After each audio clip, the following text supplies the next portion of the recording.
Last time on Friendly Neighborhood Librarian, the librarian took on a classic work of psychological horror, The Haunting of Hill House by Shirley Jackson.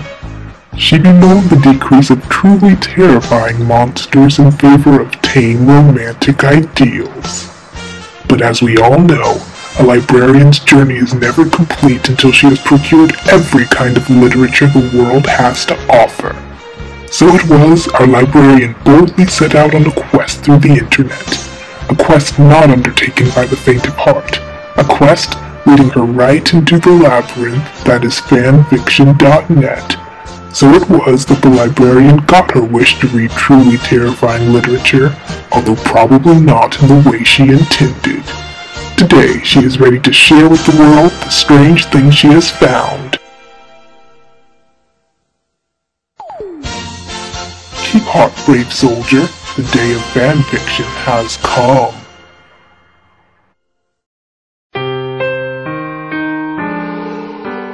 Hello dears, and welcome to my show. I'm your friendly neighborhood librarian, reading the stinkers and praising the masterpieces since 2012. I am also a massive geek, and I've prepared a quick quiz to determine whether you're a geek too. Question number 1. Did you immediately recognize what my recap there was trying to emulate? If you answered no, then I'm sorry, but you are not a respectable geek. Please move over to this side. And if you answered yes, then please by all means proceed to the next question. Question number 2. Can you name this guy? If you said, I've never seen that cartoon character before in my life, and also what's up with the hair, then I'm sorry, you're gonna have to take a ride on the Normal Person Express. If, however, you said, I don't know this character, I can't name him, but I think I've seen him around, then you're still a healthy, normal individual. But you've been exposed to the insanity, and you'll still have to go to the side. But if you said, yeah, I know Goku, then congratulations, you get to proceed to the third and final question. And question 3. When you think of Dragon Ball Z, do you think of an engaging story spanning generations with a quirky and intricate mythology, with characters that are both memorable and lovable, but also can teach you important lessons about what it truly means to be a hero and what it means to be human? Or do you think of Dragon Ball Z, Dragon, come,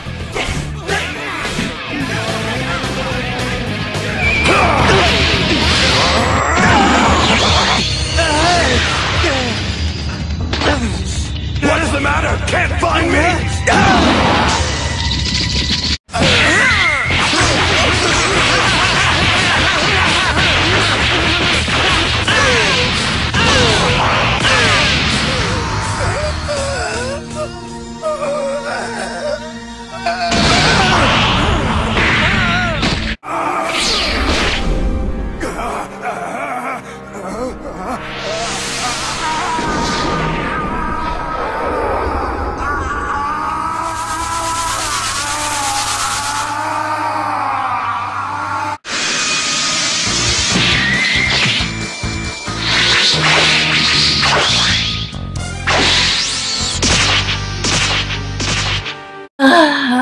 That was a trick question. If you made it to the third question, you are undeniably a geek. And the thing about geeks of Dragon Ball Z is that they enjoy both aspects. The fighting and the grunting and the yelling and the but also the more sensitive aspects. And yes, there are sensitive aspects of Dragon Ball Z. Now I know I've probably lost those of you on the normal side of the spectrum, and so I'm going to bring you up to speed. As you may have guessed, our subject for today is a Dragon Ball Z fanfiction. And I find it very difficult to examine any fanfiction without the basic knowledge of the source material. So let me try to summarize as best I can.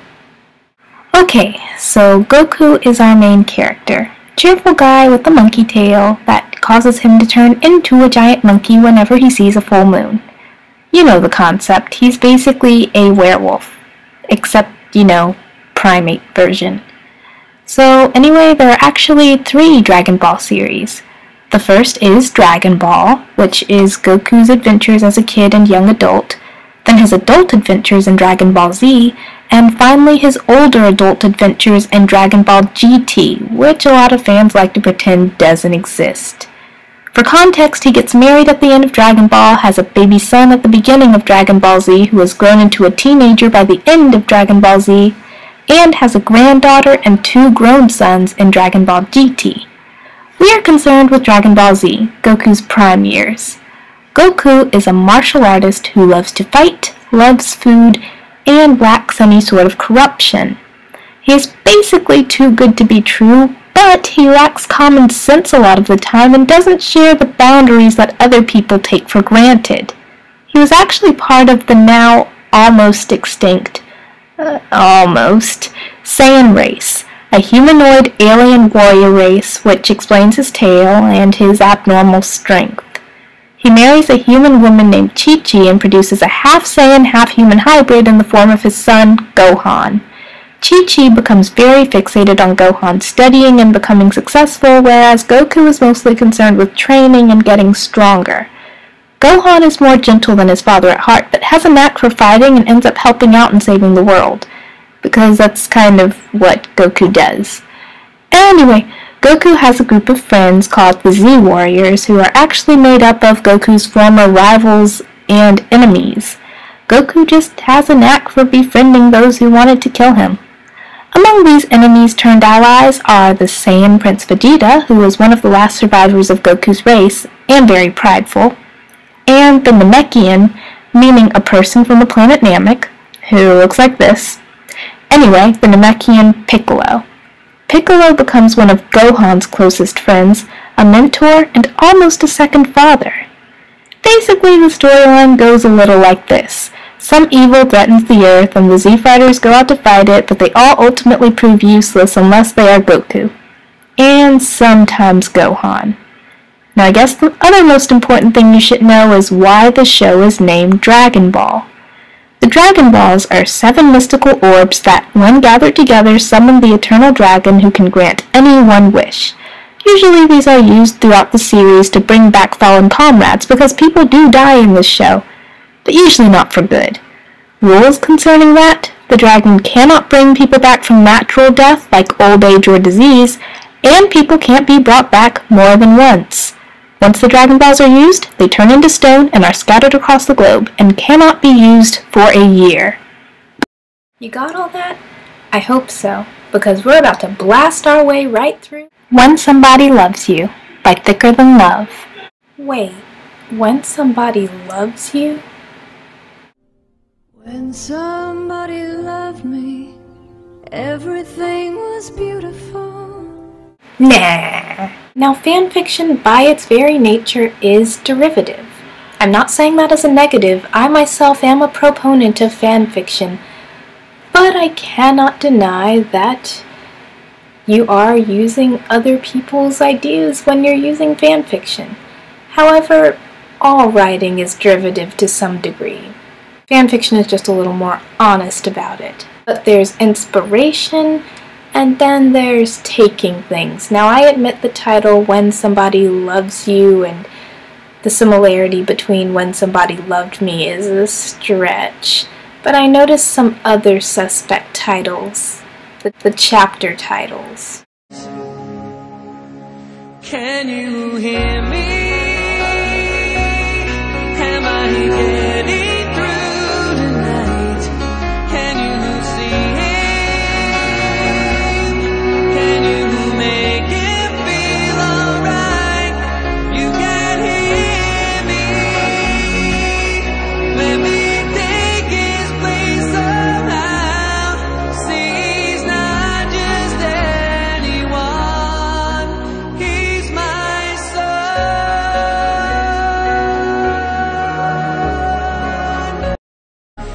so tired and he's scared. I wouldn't think twice about it, but it did jump out at me and there wasn't any disclaimer to the effect. Anyway, let's take a look at the plot of this fanfiction. Goku, a young father, has been warned by a time traveler that in the future he is to contract a deadly virus that attacks the heart. The time traveler also warns about evil, sadistic, and very powerful android warriors who lay the world to waste after Goku has already passed away from the virus. Luckily, the time traveler comes bearing an antidote that was created in his time, which Goku is to take as soon as he feels sick. Gohan, Goku's 6-year-old son, has worried himself about the impending battle with the androids as well as the idea that his beloved father might be in mortal danger. Unable to sit still and do nothing, Gohan takes matters into his own hands and puts into action a plan to take the heart virus himself rather than let Goku even be exposed to it in the first place. This fanfiction only has one author's note in the very beginning, and I really do like author's notes in fanfiction because I feel like it fosters a closer relationship between the reader and the writer.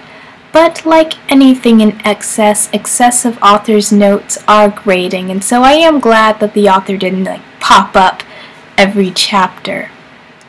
All the same, this first author's note just sets up some differences between the show's canon and the fanfiction storyline, and the standard disclaimer denying that the author owns the source material, and there was one line in particular that stuck out at me. A line that proclaimed that this story was mainly fluff. And then I read the first sentence. Blood. Lots of it. That was all he could see. Blood everywhere. All he could smell was blood. All he could see was blood. All he could feel was blood. Aside from the bright red lake he seemed to be standing in, all else he saw was darkness. Okay, one, it starts out with blood, lots of it, that's all he could see, and then a sentence later reiterates all he could see was blood. Repetition like that comes from careless editing, which was a persistent problem throughout this fanfiction, and two, fluff, ladies and gentlemen. He's so fluffy, I'm gonna die! But in all seriousness, most of the story was fluff. That author's note wasn't false advertising. It's just that this story was also not afraid to get dark. And when it went dark, it went very, very dark.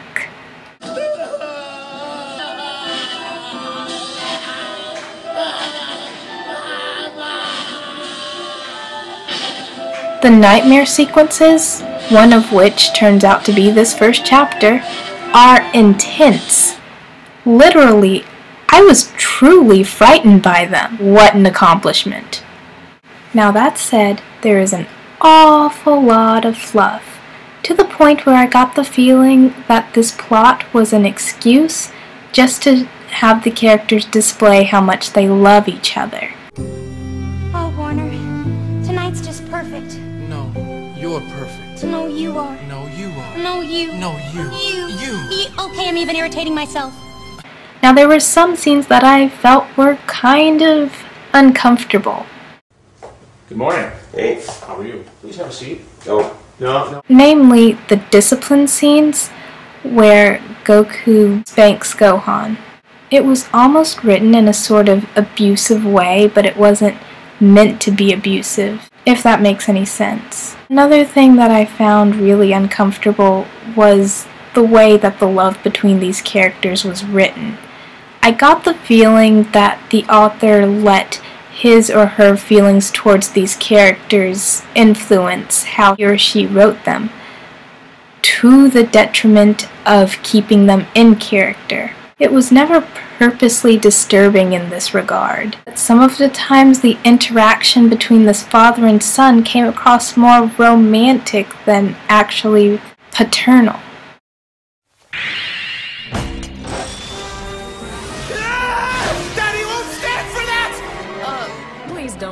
That was just uncomfortable to read.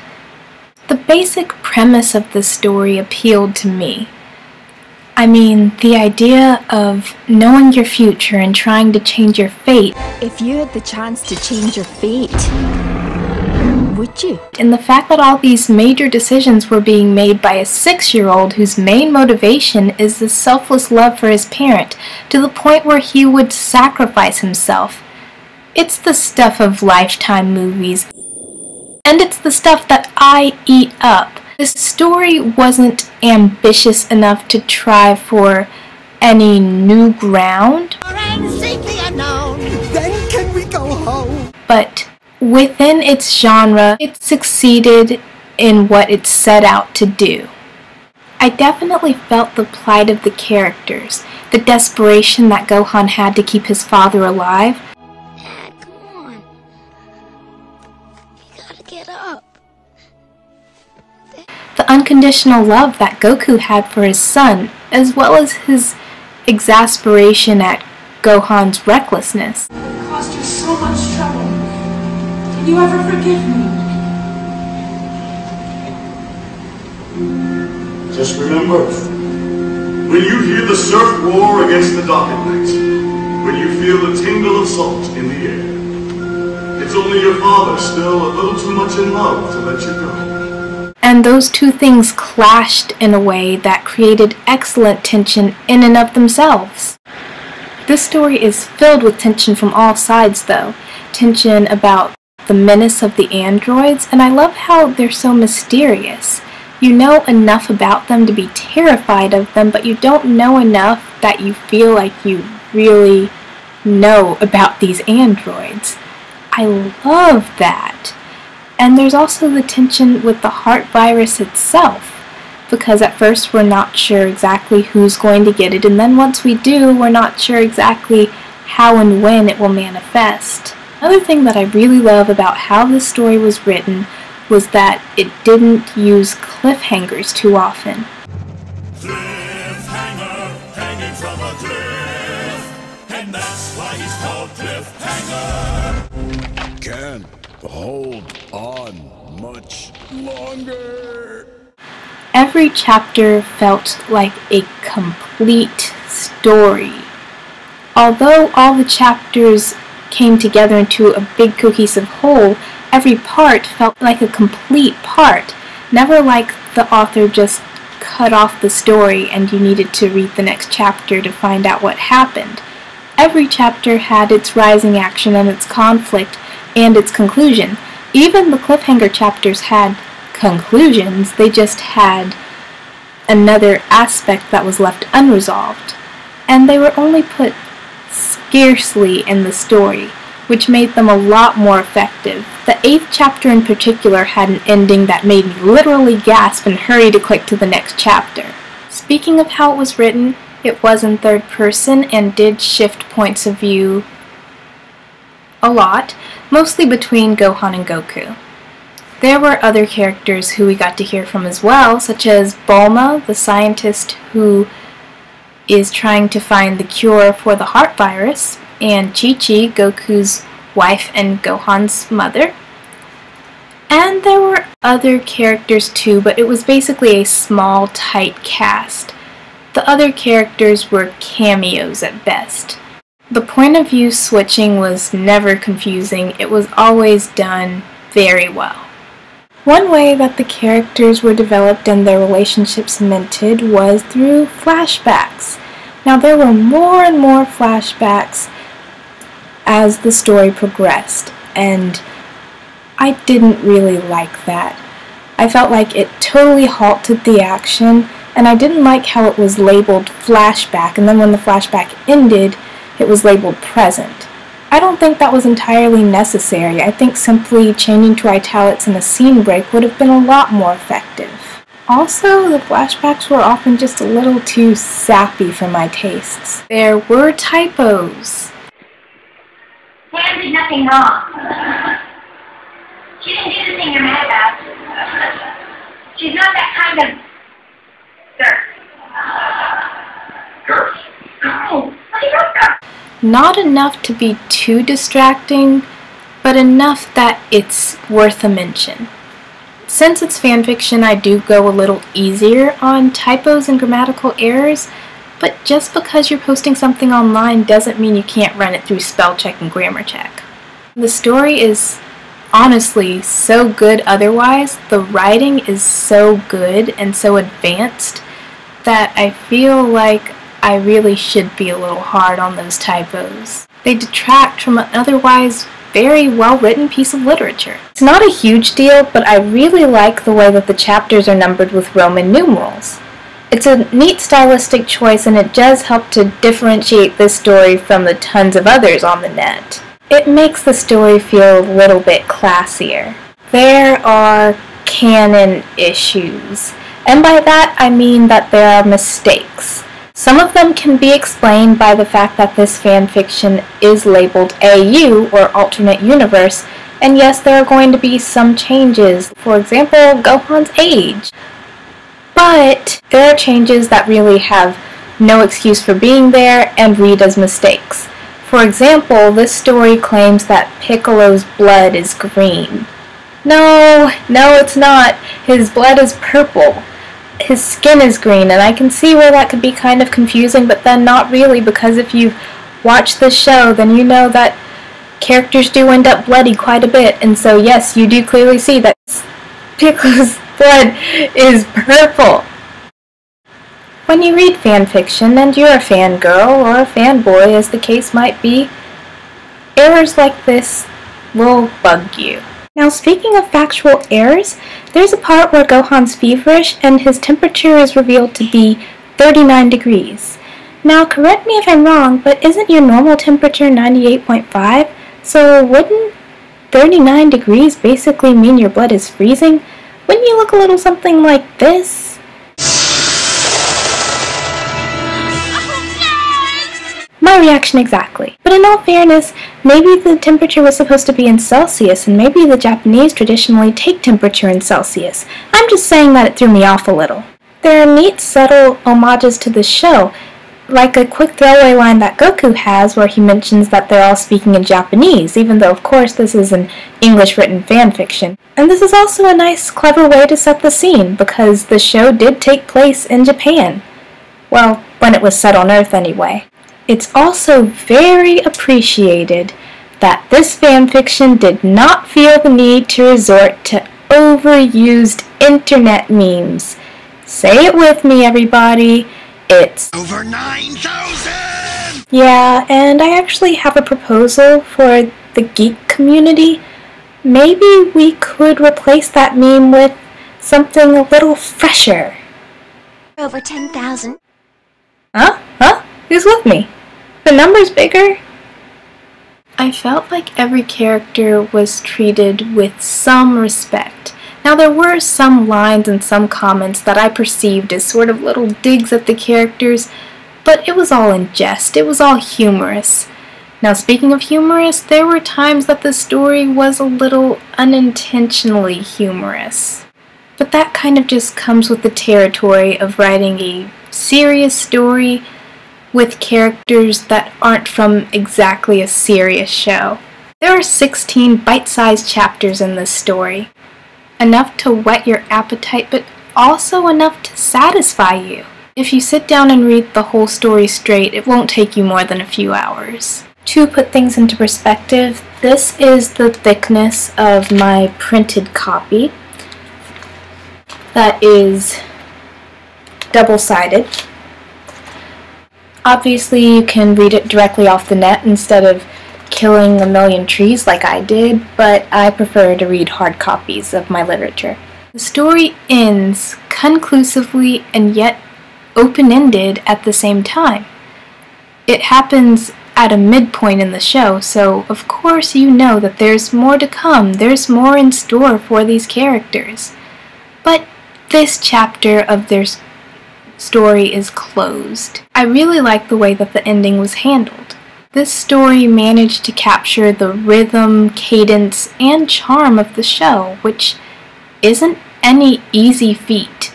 The characters weren't always captured as well as the general story. Sometimes they got a little bit too sappy and mushy for my tastes.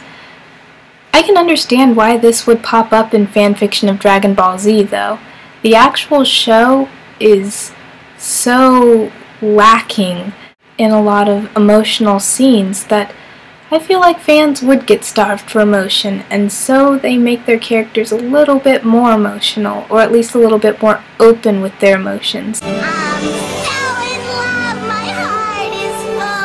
It made for some out-of-character moments, and some unintentionally uncomfortable moments, like the part when Goku says that he sometimes watches Gohan sleep at night. Yay, Goku is now Edward Cullen! Or the part when he said that he was lenient on everything except that Gohan needed to eat well and sleep a certain amount of hours per night. Yay, Goku is now Christian Grey. Unfortunate implications. I definitely don't regret reading it despite its flaws. It was never boring, and it seemed well planned out and well executed. The writer utilized a lot of really unique metaphors, and they were hit or miss, but they were always creative. The story was creative, interesting, and demonstrated a love for the source material. And really, that's all you can ask for in a fanfiction. So, would I recommend When Somebody Loves You by Thicker Than Love? Probably not to the uninitiated of the show. The story is such that I feel one can only fully appreciate it with a history of having watched the show and grown to love the characters. My ideal fanfiction establishes the characters well enough within the story that a person outside the fandom can still follow and enjoy that story. But this particular fanfiction didn't set out to do that. It isn't as unapproachable as many other stories I've seen, but I still can't see it being very fulfilling to non-Dragon Ball Z nerds. But I would absolutely recommend it if you have seen the show. There will be some out-of-characterness you will have to adjust to, but it works okay in the canon established by the story. There are some really over-sentimental parts that may send some of you running for the hills, but there are also genuine, sincerely sweet moments to balance them out. The author has an excellent grasp on language for the most part and writes well. The majority of mistakes are typos and occasionally malapropism, replacing words with words that sound similar but don't actually cause the sentence to make sense. But these are minor. It's a free, quick, and quite enjoyable read. Available now on fanfiction.net, and it is well worth your while to check it out. I leave it with an average but respectable 3 stars out of 5. Well, that was my first fanfiction reviewed, and not nearly as frightening as I was told it would be. Still, there's plenty more to go, and those are treacherous waters. Now next time we're still going to be exploring something on the web, but something a little more dramatic. Multiple Personality Murder by Deborah Karsuski. Sounds interesting already, doesn't it? Well, till next time, I'm your friendly neighborhood librarian, signing out.